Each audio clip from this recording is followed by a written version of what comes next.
disciplinario, análisis e intervención de las violencias contemporáneas, tendremos a un ponente especial, el doctor Carlos Figueroa Ibarra, a cargo de esta conferencia magistral titulada Genocidio. Como parte de su trayectoria, el doctor Carlos Figueroa es sociólogo graduado en la Universidad Nacional Autónoma de México en los grados de licenciatura, maestría y doctorado. Profesor investigador del posgrado de Sociología del Instituto de Ciencias Sociales y Humanidades Alfonso Vélez Prieto, de la Benemérita Universidad Autónoma de Puebla. Fue profesor investigador en la Universidad de San Carlos de Guatemala. Es investigador nacional nivel 2 en el Sistema Nacional de Investigadores de México. Su trabajo de investigación versa sobre la sociología de la violencia, sociología política y procesos políticos, así como sociales latinoamericanos. Ha publicado El proletariado rural en el agro guatemalteco, El recurso del miedo, estado de terror en Guatemala, Los que siempre estarán en ninguna parte, la desaparición forzada en Guatemala, Parte para militar y revolucionario, en el umbral de su neoliberalismo, izquierda y gobierno en América Latina, y otros tantos libros más de autoría o como compilador y editor. Fue distinguido como profesor investigador emérito por Flaxo, Guatemala en 2014. En 2019, la Universidad de San Carlos de Guatemala lo honró otorgándole el doctorado honoris causa. Entre 2015 y 2022 fue integrante del Comité Ejecutivo Nacional del Partido Morena y secretario nacional de Derechos Humanos de dicho partido.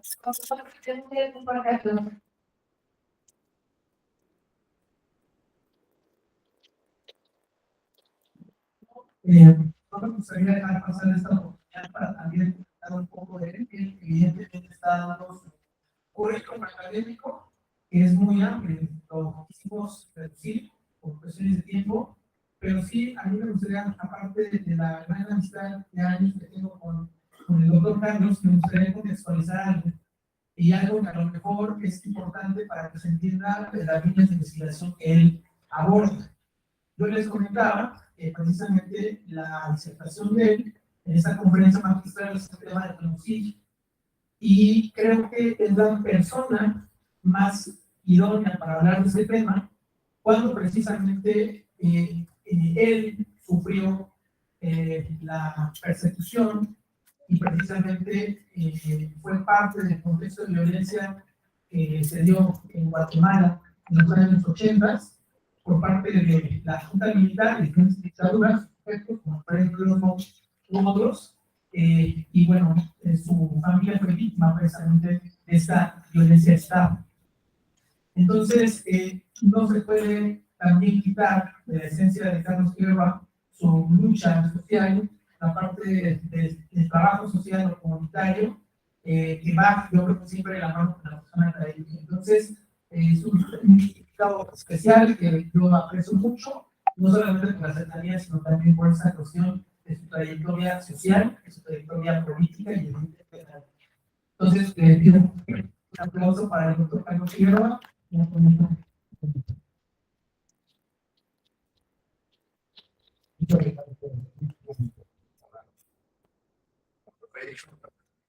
Agradecerte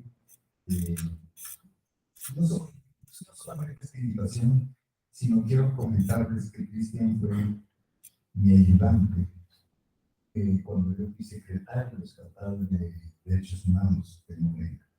Fue un gran colaborador para mí, hasta el momento en que se tuvo que ir al Estado de México por razones laborales. Quiero comenzar, bueno, preguntando, ¿de dónde prefieren que esté? Bueno, entonces voy a quedar acá. Bueno, quiero comenzar agradeciéndole al propio Cristian Reyes por esta invitación, a reconocerle públicamente el esfuerzo extraordinario que ha hecho en organizar este mapa que se le dio. Yo soy académico y sé que organizar un evento es terriblemente estresado. Y él se metió a organizar un evento. Le agradezco Cristian la invitación. Agradezco a Eureka Académica, que es la organización que encabeza la Escuela Instituto de Ciencias Políticas, la hospitalidad para estar en este auditorio, que he estado ya varias veces. Agradezco también a la Escuela Libre de Psicología. Y bueno, y a ustedes quiero agradecerles profundamente su presencia, porque yo sé que es viernes, es ya entrando la noche, y el cuerpo recibe. Entonces les pido un poquito de paciencia antes de ir a gozar este viernes. Miren, voy a hablar del genocidio. Y la pregunta que voy a responder en los próximos 45 minutos. Cristian, me avisas cuando me falten 10 minutos, 35, ¿verdad? La pregunta es, ¿qué es el genocidio? Es lo que voy a tratar de responderles a ustedes el día de hoy en 45 minutos. Y va a ser pues una respuesta a esa pregunta que tiene 4 palabras. ¿Qué es el genocidio? En primera instancia, una respuesta rapidísima, muy rápida, a la pregunta es: genocidio es una matanza en gran escala. Cuando se mata a un montón de gente, no a una persona, sino a un montón de gente, estamos hablando de genocidio. Bueno, esa es la respuesta fácil, pero no necesariamente es una respuesta precisa. Porque podríamos hablar de las masacres que continuamente estamos observando en México ahora con el narcotráfico. El masacre fue, para decir que la matanza de inmigrantes en San Fernando, en Tamaulipas hace unos años, mataron 74 inmigrantes, ¿verdad? Esa es una masacre, es una matanza que no tiene. Pero eso no necesariamente es genocidio. Entonces, aquí empezamos a ver que la categoría genocidio es una categoría que tiene sus formas y que hay que definirla específicamente, sobre todo porque el genocidio es considerado como un delito. Aquí hay abogados, me imagino. Y es un delito como el de la tortura, como el de la desaparición forzada, imprescriptible. Es decir, aquel que comete genocidio pueden pasar decenas de años de haber cometido y la pena va a estar sujeto, si lo hagan, a un juicio de una condena. El genocidio se distingue del homicidio. El homicidio alude al asesinato de una persona. Homicidio es una palabra cuya etimología viene del latín homicidio. Es decir, homicidium es la acción de dar muerte a un ser humano, a uno solo. Homicidio viene de homo, palabra latina homo, hombre, y cidio, que es una terminación del verbo latino cadere, matar. Homicidio, en términos literales, sería matar a un hombre.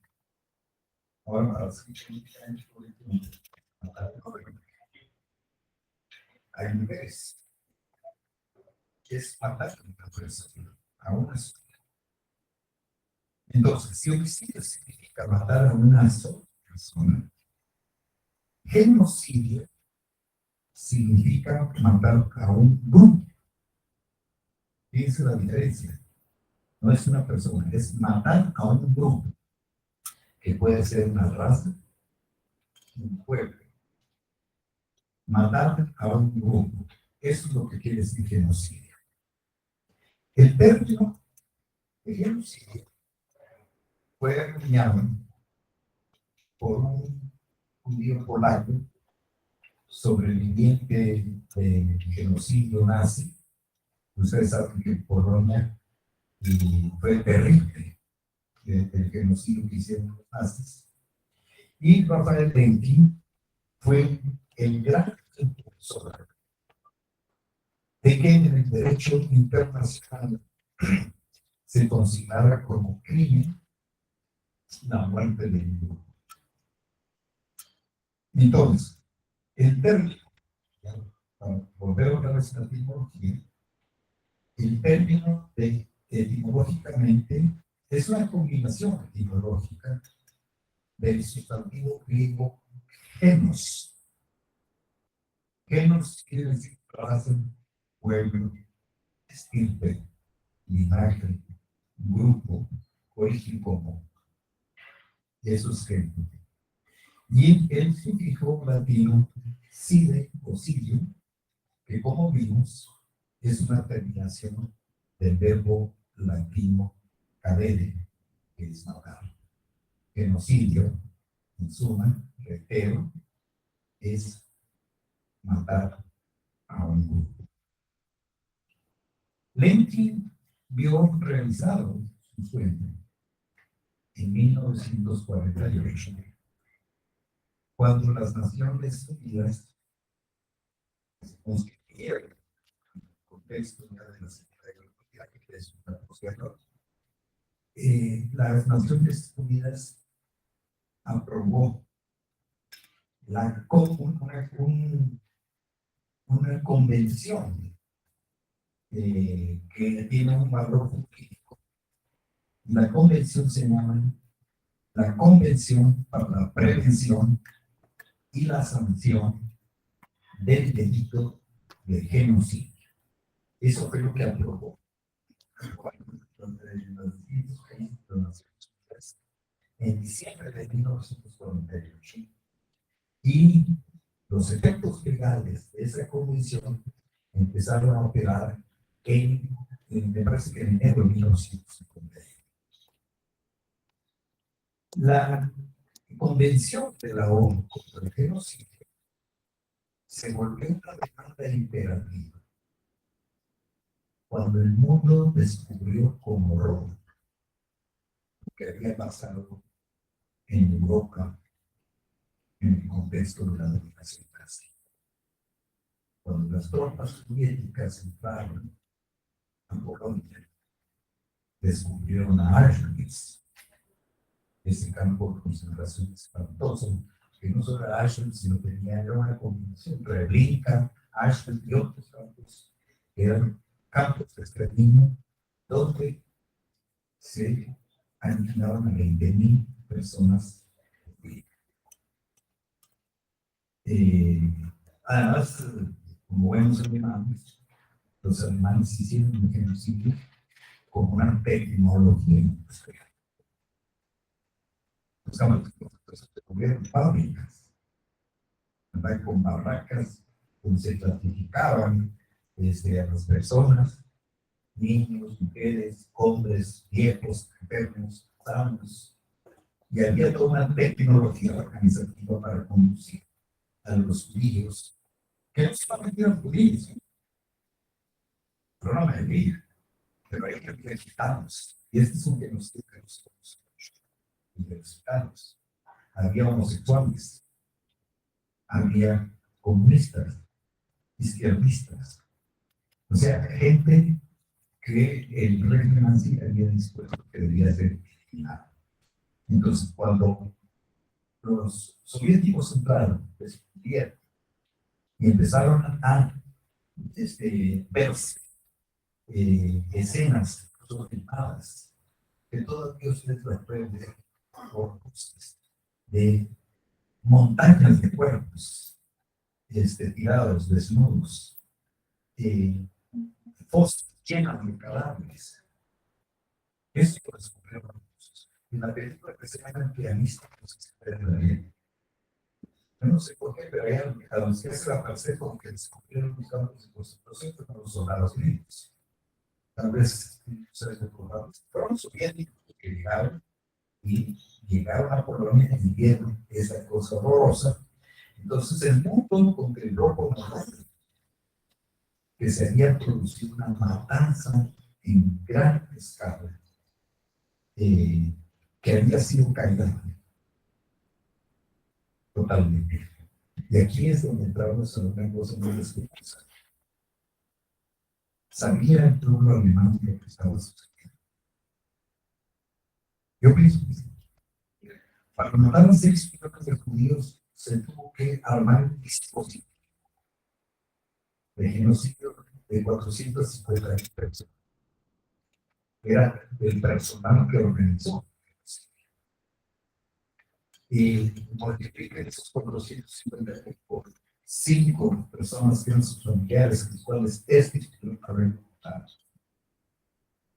Más que los alemanes presenciaban pasar los trenes de la muerte, donde iban judíos asesinados, les estoy contando cosas que no ustedes han visto en películas, porque el genocidio judío es muy. Hay muchos países de genocidios que han sido olvidados, entonces volvió el imperativo a armar una comisión que tipificara y sancionara el delito de genocidio. Y el hecho de que se hiciera esta convención ha generado una política entre lo que es el genocidio como verdad jurídica y lo que es como verdad histórica. La verdad histórica no necesariamente es la verdad política. Los que son abogados o criminólogos podrán entender mucho por qué yo que soy sociólogo esta distinción. Una cosa puede ser cierta históricamente, pero para poder ser sancionada penalmente, tiene que ser probada jurídicamente. Y esos son los intereses. ¿Cómo puedo probar yo que tú me pegaste?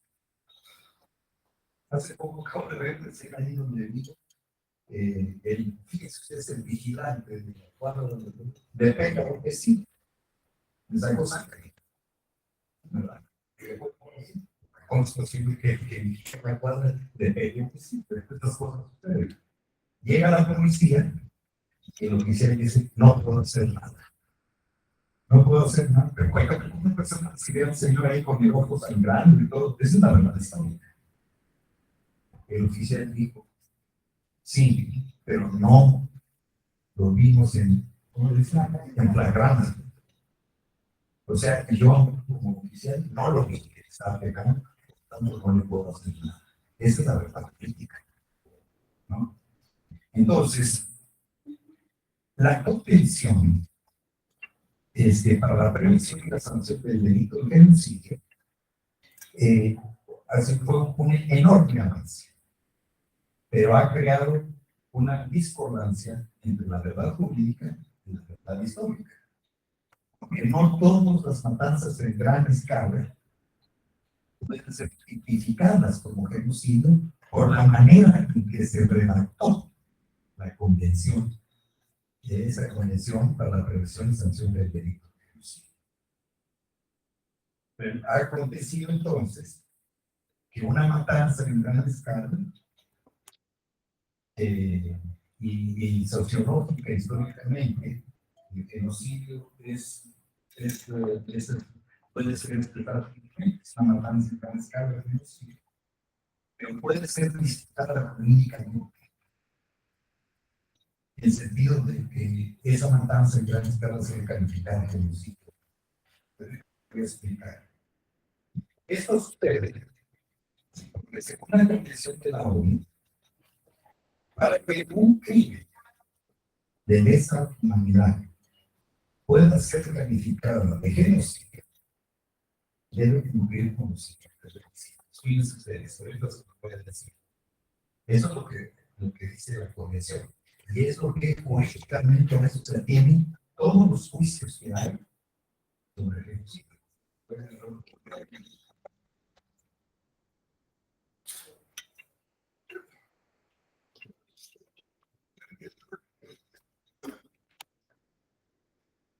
Jurídicamente, según la convención, genocidio es la destrucción total o parcial,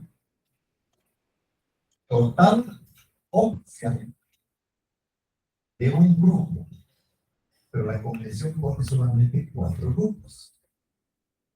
Un grupo nacional,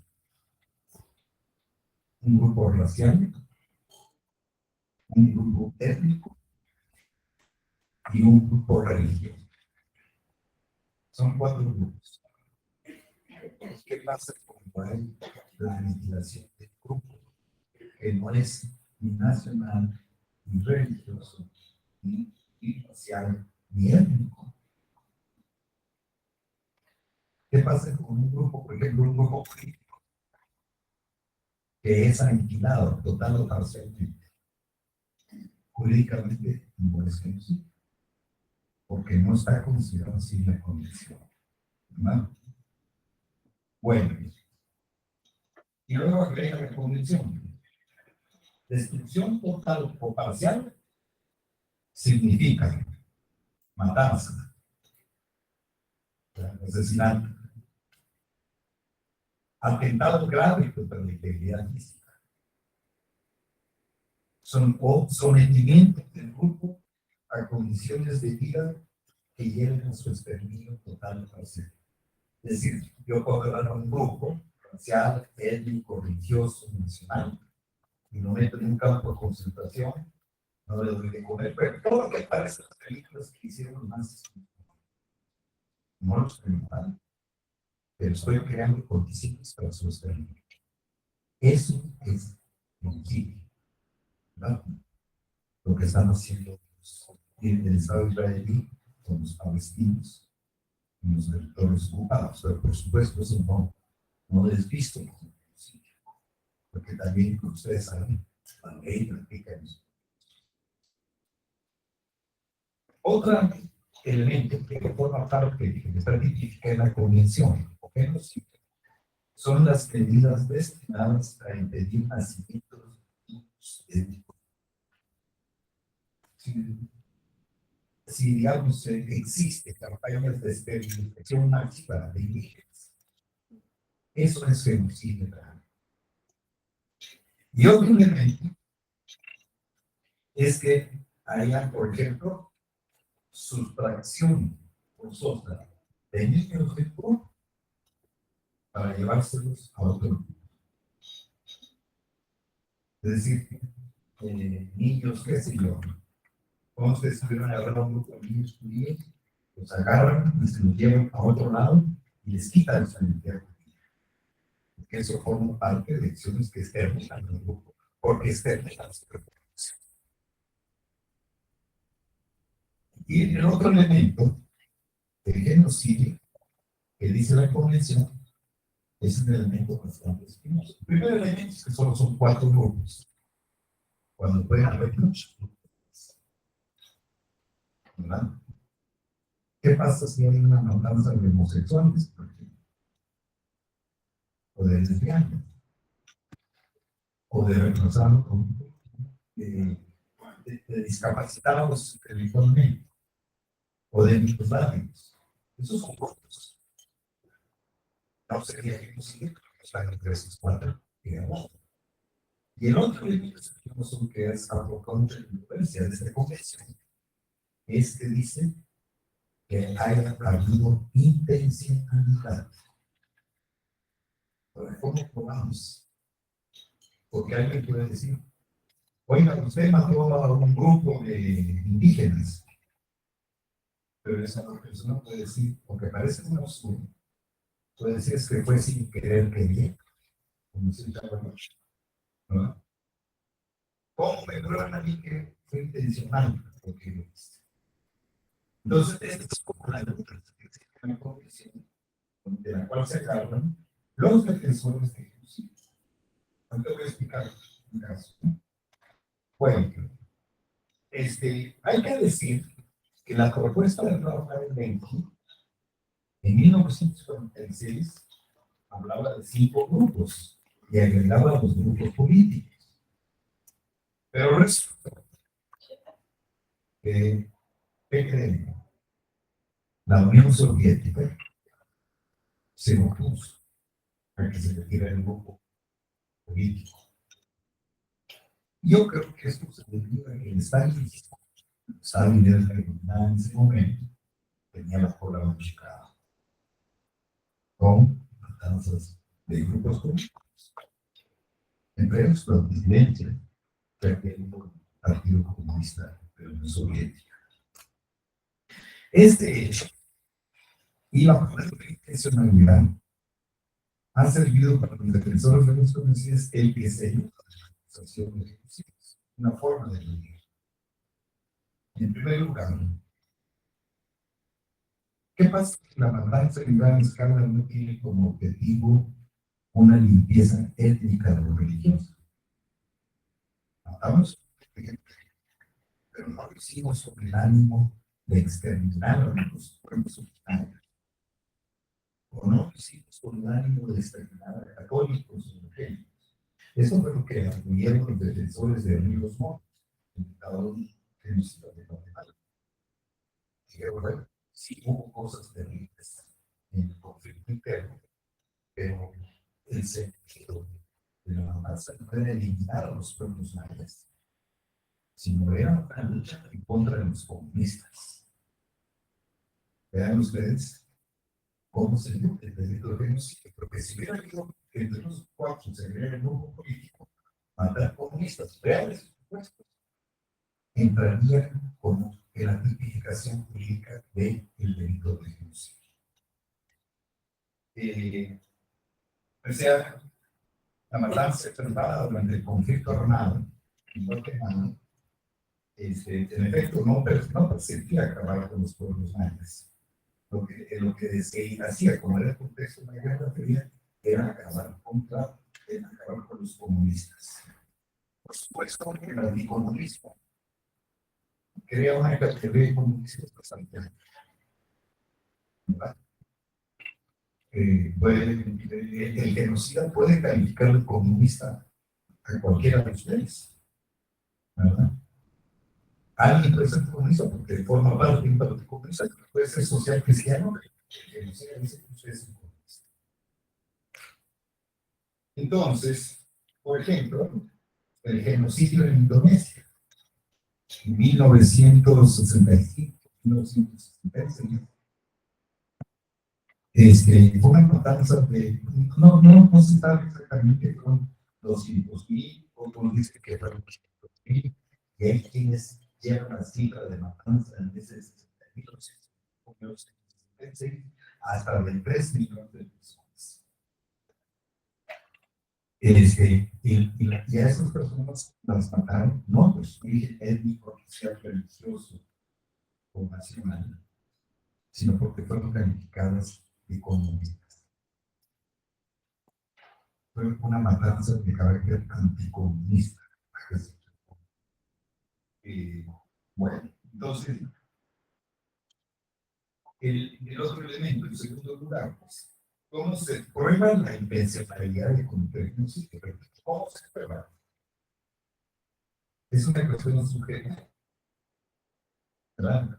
Y puede parecer una opción, se acabo de decir, pero alguien puede decir, yo, se preparo las matanzas, pero yo no tuve la intención de cometer genocidio. Son las reglas que menciono. Porque la Convención de la ONU no especifica esto de la intencionalidad. Y la intencionalidad puede ser manifiesta o sistemática. Es claro que alguien agrede a una persona y lo hace premeditadamente con el objetivo de matarlo. Pero puede ser que encubra esa intencionalidad. Pues, entonces hay una intencionalidad que puede ser implícita. Así hay las cosas. Lo que muchos estudiosos del genocidio han estado planteando es que la definición histórica del genocidio debería estar en el derecho internacional redactada de tal manera que que fuera imposible para los perpetradores del genocidio que elevaban jurídicamente la acusación. Por ejemplo, una definición de genocidio, como la que les voy a dar ahorita. Genocidio es el exterminio total o parcial de un grupo debido a su pertenencia a una comunidad humana de cualquier tipo. ¿Verdad? Es total o parcial. Porque esto de total o parcial también nos lleva a un tema de genocidio. Pónganse ustedes que hay una comunidad étnica de 20 personas. Pues suele suceder, hay grupos que son chiquititos, están entonces y viene una acción y mata a 10 de esos 20 personas. Ese es un exterminio parcial. Y son solamente 10 personas. Es un exterminio parcial de un grupo étnico. Es genocidio.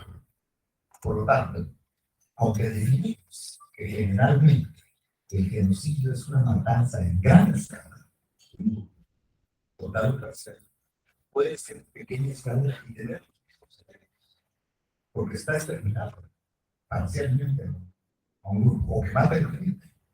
Es exterminio total, solamente entre comillas, ¿no?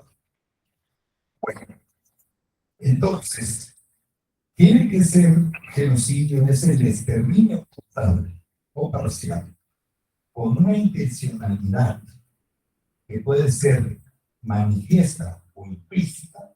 Esto hay que dejar para que tenga la intencionalidad sobre el subterfugio, para que la atención jurídica de un grupo debido a su pertenencia a una comunidad humana de cualquier tipo, nacional, racial, étnica, religiosa, política, en términos humanos. ¿Saben? Pues sucedió en la propia Alemania con lo que se llama la eugenesia.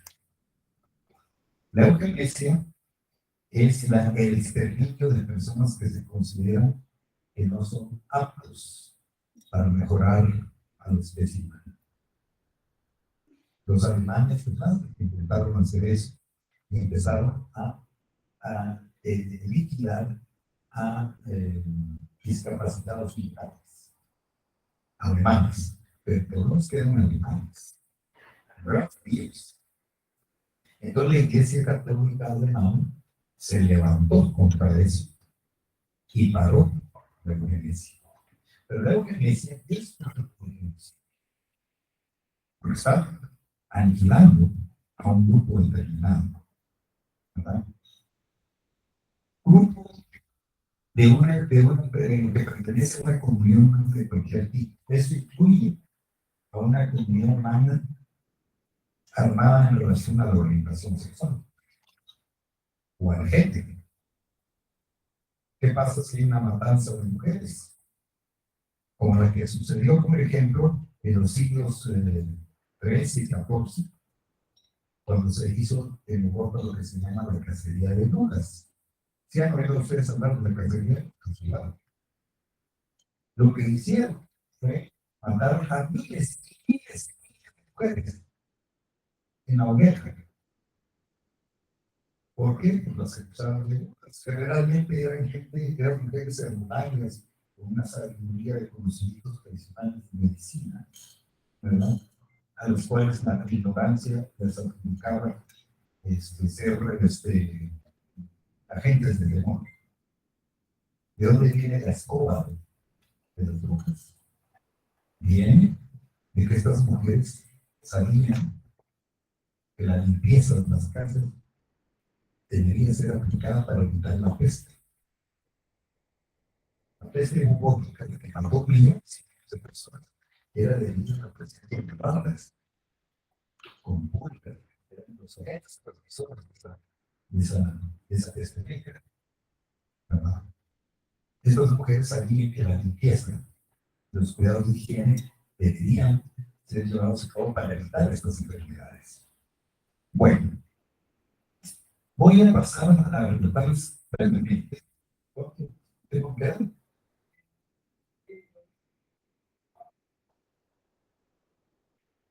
Bueno, entonces ya voy a terminar. Les voy a referir a algunos genocidios de la historia. Porque sabemos que bien el genocidio lo vemos en la televisión, en el cine, ¿verdad? Eh, las películas de Steven Spielberg han sido maravillosas para retratar esos genocidios. Películas como El Pianista, por ejemplo. Pero hay muchos genocidios en la historia de los cuales no sabemos. Y hay otros genocidios que olvidamos.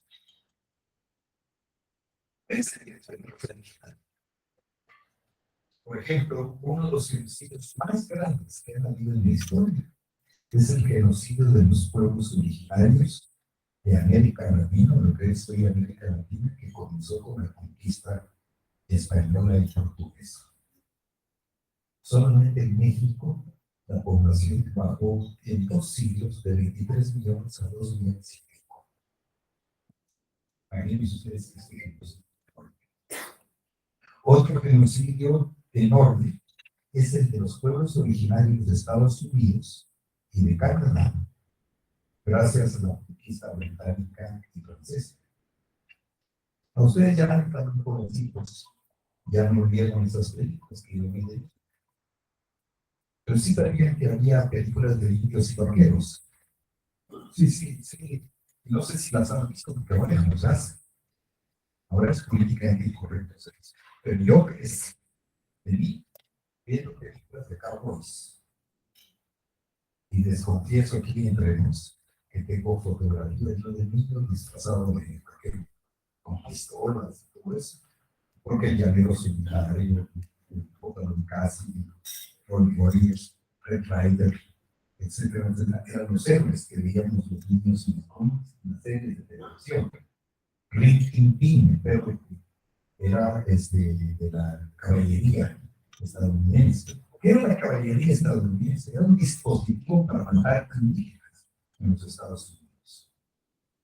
La matanza de indígenas fue parte de la conquista del oeste en los Estados Unidos. Y fue parte de la genocidio para establecer el territorio que iba a la población blanca colonizadora. Y crecimos, niños de mi generación, viendo a indígenas que eran los pieles rojas, que eran terribles, que mataban a los blancos, les quitaban la cabellera, ¿no? Pero en realidad lo que estábamos viendo ahí era una versión genocida de una guerra de resistencia de los pueblos originarios de toda esa zona en contra del despojo agrario que estaba haciendo ese capitalismo de expansión. El primer artículo que yo vi que habló de ese genocidio es una película que se la recomiendo, de Kevin Spacey. Se llama Danza con Lobos. No sé si la han oído ustedes mencionar. Búsquenla, que ahí va a ver eso, ¿no? Bueno, otro genocidio, el genocidio filipino, que fue perpetrado por Estados Unidos cuando conquistó las Filipinas entre 1898 y 1902, aproximadamente 1 millón de víctimas. Otro fue el genocidio armenio, realizado por el Imperio Otomano de Turquía entre 1915 y 1923.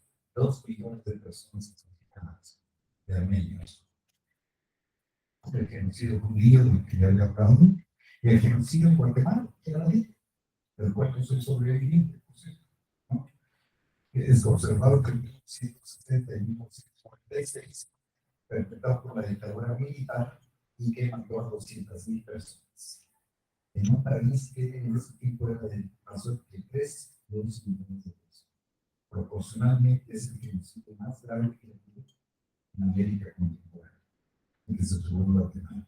El genocidio campucheo que hicieron los maoístas en el Robert, que mató entre 1.5 y 3 millones de personas entre 1975 y 1979. El genocidio de los tutsis en Ruanda. En la película de que se llama Plenona. Ya aparece el delitos, pero las pueden ustedes ver en recrear este tipo de cosas, ¿no? 800,000 tutsis fueron asesinados, hermanos de los tutsis. Permite, ¿ya? Refiriendo brevemente cuáles son las condiciones para los niños. En primer lugar, para que haya un genocidio, para que haya esa matanza en gran escala de un grupo que pertenece a una comunidad humana, el Estado tiene que intervenir. Una matanza en gran escala no puede ser efectuada por personas de la sociedad civil. Se necesita un dispositivo enorme, como aparato del Estado, ¿verdad? O como movilización de masas. Las magnitudes de la violencia que son generalmente de gran escala, pues necesitan una intervención del Estado. Un Estado que se meta a matar gente. Luego, ese Estado tiene que crear un dispositivo de masa para la realización del genocidio. Eso quiere decir aparatos de Estado. La Gestapo, la SS, todo el complejo de campos de concentración que hicieron los nazis. O una movilización de masas que de una manera artesanal, no industrial como los alemanes, de manera artesanal, masivamente matan a otro grupo. Y fueron los putos matando a los nazis. Ese genocidio fue hecho industrialmente, fue hecho a punta de machete. ¿No? Y se tuvo que movilizar a cientos de miles de brutos para poder matar a cientos de miles de brutos. Luego, otro elemento fundamental que es muy importante es la creación de una propiedad negativa. ¿Qué quiere decir una propiedad negativa? La existencia de algo o de un grupo que es ajeno a nosotros. Y como es ajeno a nosotros, nos es más fácil matarlo. Los alemanes crearon una sociedad. En América Latina los genocidios se hicieron creando una autoridad negativa de limpio. Finalmente es más fácil matar a una gente que se corresponde de raza inferior o a alguien que es casi como un alienígena, como es el comunista. Se crea una autoridad negativa y en base a esa autoridad negativa se crea entonces un dispositivo de odio. Y esa autoridad negativa, niños, bonitos, niños, lo que sea, ¿no? Negros, se convierte en una amenaza a nosotros. Estoy insistiendo esto porque hoy estamos viviendo una situación que puede ser terrible. Vean ustedes lo que está creando Trump en Estados Unidos con los mexicanos, o lo que se está creando en Europa con respecto a los árabes, la islamofobia. Es la construcción de migrantes o de árabes como autoridades negativas, es crear todas las condiciones psicológicas para poder crear una matanza en gran escala. La otra condición es la deshumanización de esa autoridad negativa. Ustedes recordarán cómo en la colonia la gran discusión entre Sepúlveda y de los campos fue si los indios tenían alma. De las casas sus que tenían alma, es decir, que eran seres humanos. Sepúlveda decía que no. Y al deshumanizar, a quitarles el alma a los indios, o a los indígenas, o a los pueblos originarios, se creaban todas las condiciones para crear las peores situaciones de explotación y de violencia. Es decir, la deshumanización de esa autoridad negativa son animales como somos.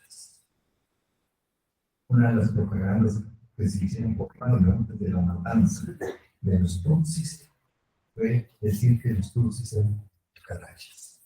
Si tú equiparas a un ser humano a una cucaracha, bueno, ¿De repente ustedes van a matar una cucaracha? Hay varios que no son una cucaracha, miren ustedes, pero son muy pocos. Matar una cucaracha es muy fácil, aunque da asco, ¿no? Pero no da remordimiento. Bueno, son animales conscientes, son razas inferiores, no tienen Dios ni patria, no tienen familia o no les gusta la familia, ¿verdad? O sirven por el extranjero, y se crea toda una situación psicológica de masas para poder crear una condición para ellos. Y eso se hace a través de una propaganda sistemática que sataniza a la población que va a ser objeto del genocidio. Hoy, con eso permitido, está surgiendo en el mundo una derecha. Hoy, aquí en México se está reuniendo esa derecha internacional. Hay un señor que se llama Eduardo Verástegui, que es actor, convocó una reunión que se está realizando ahorita en un hotel en Santa Fe, donde vienen todos los representantes de esas derechas neofascistas que están creciendo en el mundo, que están reuniendo, que se están organizando. Estamos viviendo el crecimiento de una derecha neofascista. Y eso es muy peligroso, porque es una derecha que sustenta su dominación en torno al odio. Odio a los comunistas, grandes sus puestos. Odio al racismo. Digo, odio a los indígenas, que son racistas. Odio a las mujeres como entes liberados, misoginia. Odio al Demos, es decir, el Demos tiene la capacidad de acción política. Odio a los pobres, que se llama aporofobia. Odio a homosexuales y lesbianas, que se llama homofobia. Odio a todas las comunidades trans, al transfobia. En fin, es ideologías organizadas en torno al odio y que son las que crean condiciones. Ojalá que no sea así, pero que crean condiciones para el genocidio. Muchas gracias.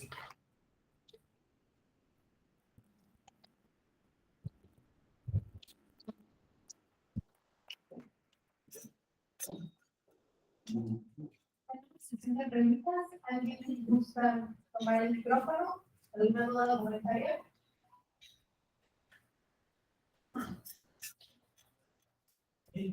¿Ya?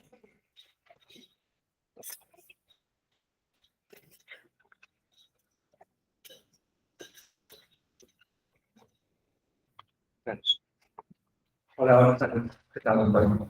Roberto Ramos.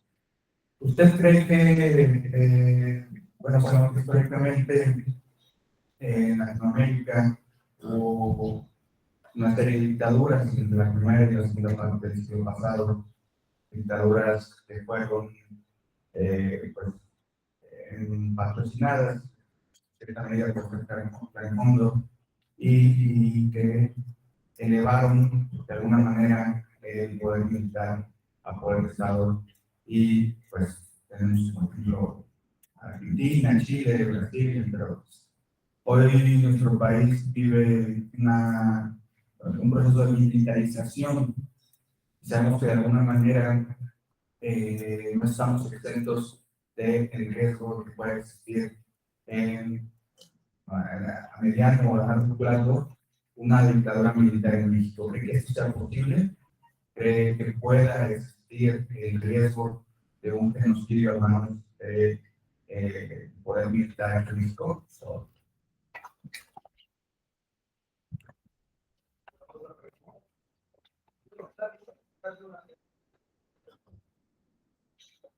Respecto a la feminismo, lo dijimos ahí en Alonso y tenemos algunas cuestiones compartidas.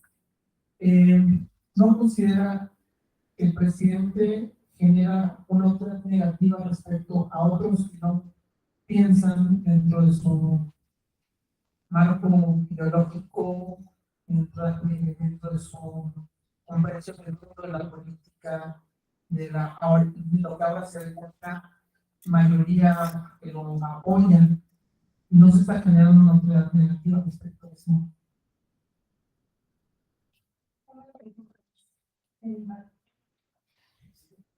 Con respecto a lo que dijo mi compañero el profesor Cristian, existían protocolos que tienen pues, este tema de combustible,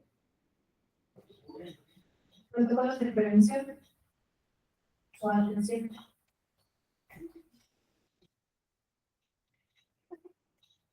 Bueno, con respecto a estos protocolos que mencionaba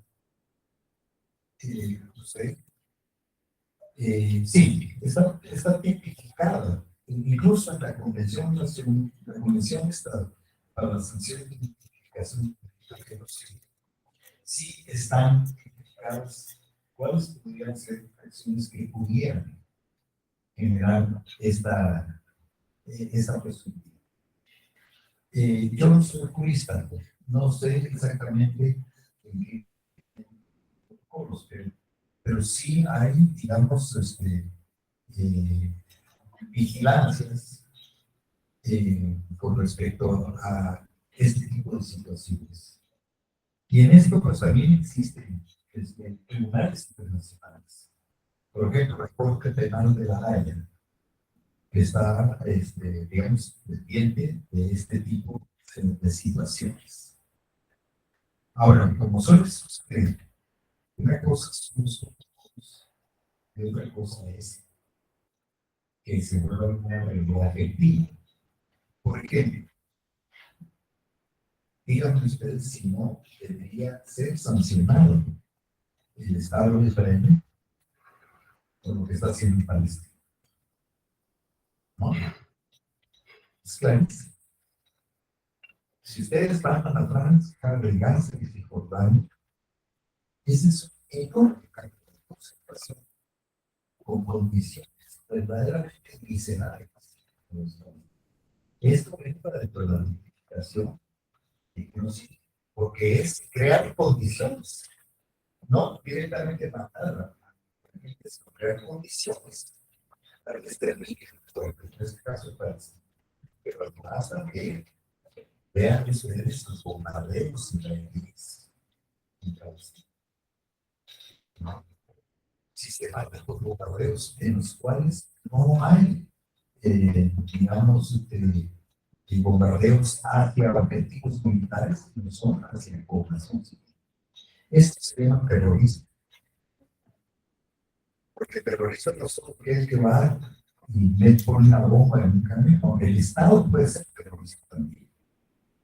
Toda acción de violencia que no hace discriminación entre población civil y objetivos militares es terrorismo.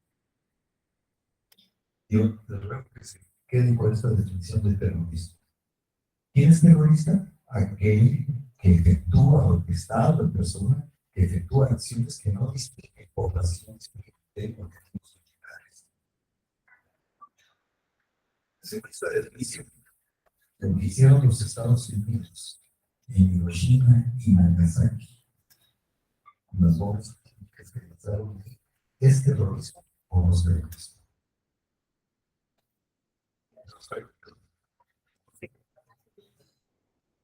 Se compararon cientos de miles de personas civiles con una acción de como que fue un objetivo militar.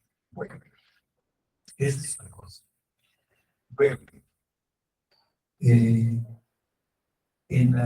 la pregunta con respecto a Andrés Manuel López Obrador, Andrés Manuel López Obrador en sus buenas mañaneras ha estado planteando sus diferencias con respecto a lo que él llama conservadores. Vean ustedes que ni siquiera usa el término de derecha, que sería más preciso hablar de las derechas. Estoy explicando por las derechas. Hay una derecha neoliberal, que serían los partidarios del mercado trans, y la derecha muy fascista, que son estos que están sustentados en el discurso de poder. Manuel constantemente generalmente son respuestas a todos los ataques que se hacen desde las derechas al gobierno actual. Ahora, hay otros elementos del discurso que tal vez habría que recordar. Uno de esos elementos del discurso es cuando él agrega que los conservadores están en su pleno derecho a expresar sus puntos de vista.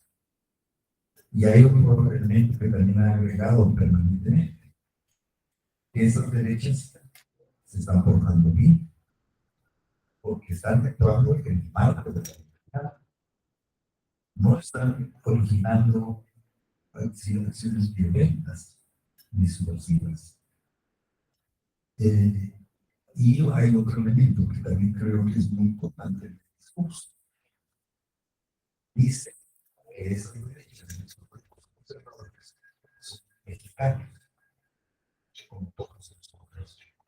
Entonces, yo creo que el discurso ideológico que expresa una diferenciación con respecto al adversario no está construyendo una autoridad negativa como la que yo he descrito en la ponencia. No está construyendo, digamos, un discurso de odio que lo que hace es que, por ejemplo, si dijera, la derecha es un grupo de gente que está traicionando a la patria, que eso sí tuvo contenido. ¿Se acuerdan ustedes cuando la derecha votó en contra de la reforma eléctrica? El jefe de la bancada en Morena, Ignacio Mier, me parece que fue, inició un proceso, no sé si era demanda, pero un discurso acusando a todos los diputados que votaron en contra de la reforma eléctrica como traidores a la patria. Sí, eso sí es muy peligroso.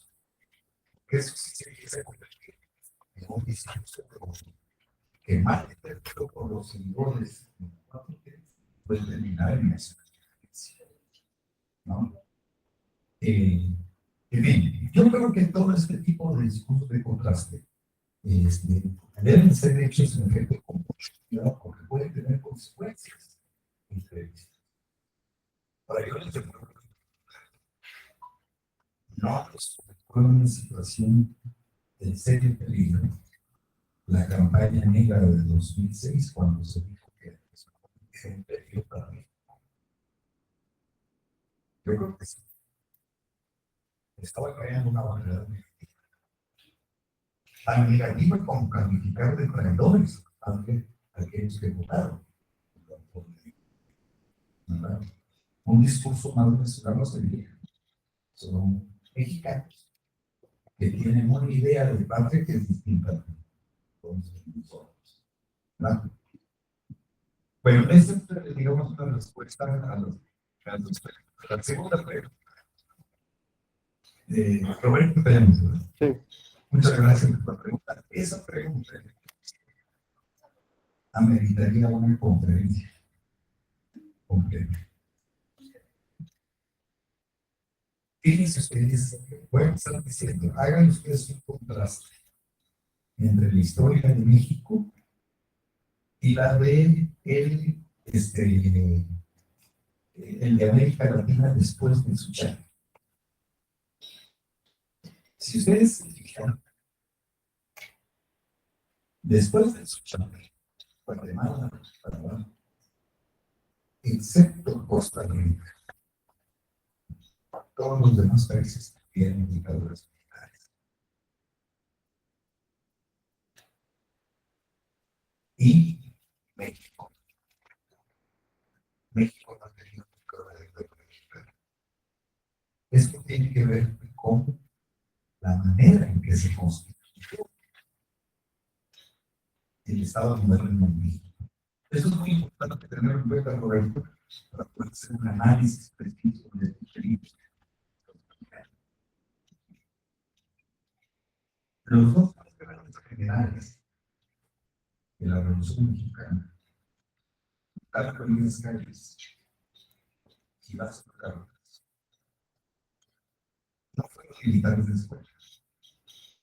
Como la mayor parte de los militares, salvo casos como el de Felipe Ángeles, que hicieron militar de escuela, ¿no?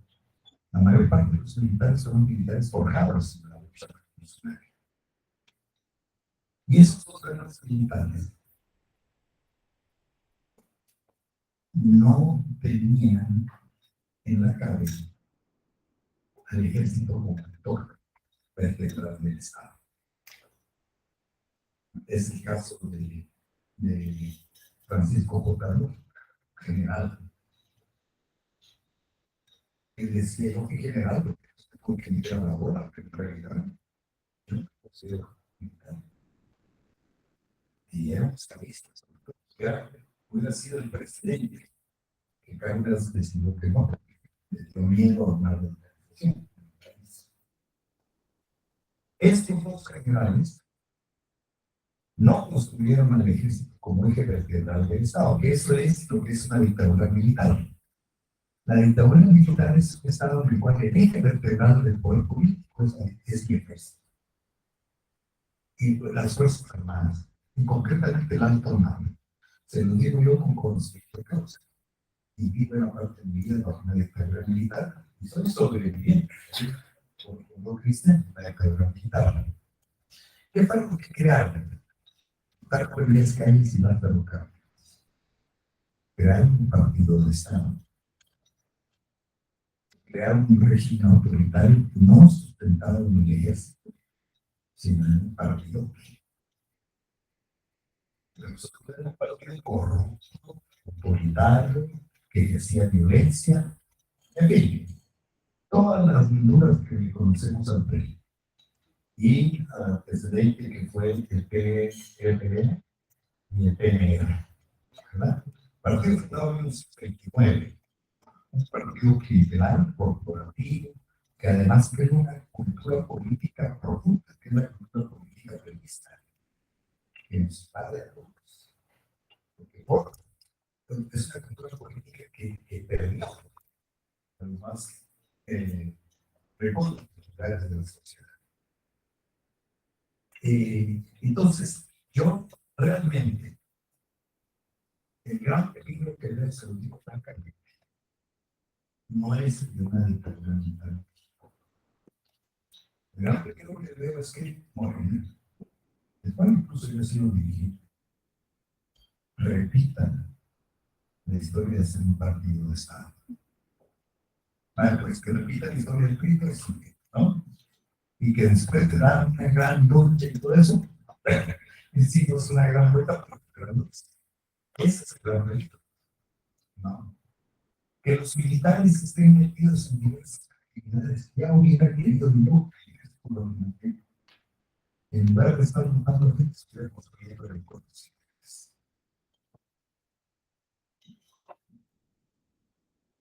La historia de México es una historia que hay que saberla distinguir. En México, como se creó esa institución del partido de Estado, los que verdaderamente dirigieron el Estado fueron los civiles. Nadie que conozca este México puede decir digamos, con pruebas que hubo militares en la historia de México que estuvieron encima de los civiles, como si estuvieran con los militares al sur, al sur. Aquí lo que vivimos es un presidencialismo. Se construyeron instituciones no básicas por el partido de Estado para poder controlar corporativamente a todos los sectores sociales que se involucraron en la revolución. Un partido que controló campesinos, la CNT, que controló a los obreros, la CTM, que controló clases medias y clases populares, las no. Y así que fue controlando desde arriba y de manera autoritaria a todos los sectores que participaron. Y el presidencialismo, que fue una figura, un semidios, que se instauró para poder controlar y meter bajo la institución, poner en cintura a todos los cardenalistas regionales que conocen con la Revolución Mexicana. Cárdenas, y todos fueron decididos. Vean ustedes que se levantó Saturnino en Cárdenas y le descargaron y lo aniquilaron. Sí, es lo mismo, ¿no? Porque lo que se energió fue un Estado poderoso, centralizado, despótico, autoritario, vertical, corporativo. Eso fue el sistema autoritario de México, disfrazado de democracia, porque nadie podría decir que eran los militares. Por eso fue que este señor Vargas Llosa dijo que en México existía la libertad perfecta, porque no se votaba. Él decía que no se votaba. Ahí está el poder del pueblo, ahí está el interés del pueblo, ahí está la parte del campesino en Morelos. Y muchos de masacres que se observaron. Entonces, yo realmente no veo que el gran peligro sea la militarización. Más bien, lo que tenemos que estar atentos es que no surja realmente un autoritarismo como los que es un peligro porque forma parte de la cultura política mexicana. Los militares en este momento están metidos en muchas tareas, ¿verdad? Pero eso no implica una militarización. Más bien, ¿saben qué es lo que pasa? Lo que está pasando es que en el contexto actual, los ejércitos en general tienen una crisis de visión. La crisis de visión es que no tienen como una hipótesis de guerra real, una guerra con países vecinos. Es lo que se crean los ejércitos para defender la superficie de invasiones extranjeras. En el caso mexicano, a ver, ¿tiene sentido pensar en una guerra con Estados Unidos? No sé, no tocamos guerra. Lo que tenemos que hacer es evitar que fueran los Estados Unidos y cualquier conflicto en el marco de respeto que ellos hacen. Una guerra con Belice, una guerra con Guatemala. Digamos, es altamente improbable. Entonces, el problema con las Fuerzas Armadas es que hay que inventar nuevas opciones. Que no se acabaron matando gente como sucedió con los gobiernos anteriores, ¿verdad? Porque Felipe Calderón quiso sacar al ejército de las calles ilegalmente y ponerlos a hacer matanzas. Sabemos prácticamente que la letalidad en los enfrentamientos con los narcos era difícil, porque la orden era no heridos ni no capturados, matar a todos los delincuentes. ¿Quién ordenaba eso? Todas las matanzas que tenemos en el México ordenadas. Sí. La del otro no fue el general García Barragán, el que hizo la. El general García Barragán llegó violando la casa de Cárdenas para decir que le dolía mucho lo que estaba pasando y que nos tenían dado la boca y que habían usado los soldados y se reía. Entonces, veamos ese tipo de experiencias históricas para tratar de hacer una análisis lo más objetivo posible de lo que estamos observando.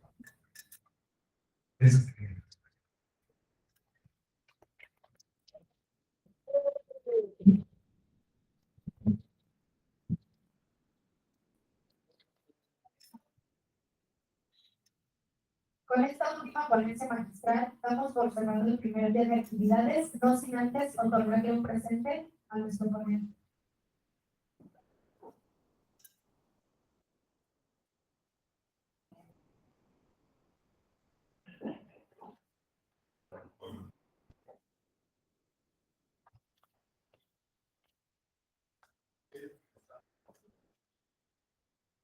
¿Cómo le pidieron?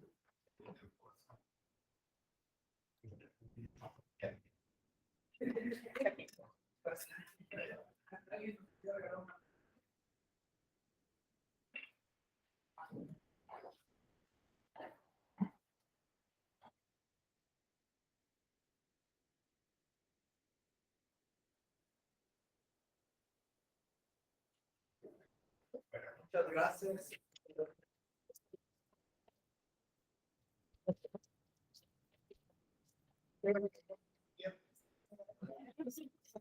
Les informamos que el día de mañana las actividades comenzarán a las 9 de la mañana, así que les pedimos de su comodidad. Y cerramos con esto nuestra última conferencia. Buenas noches.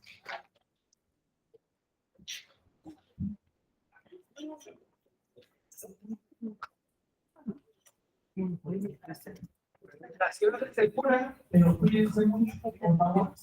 Que sé que está bien. Thank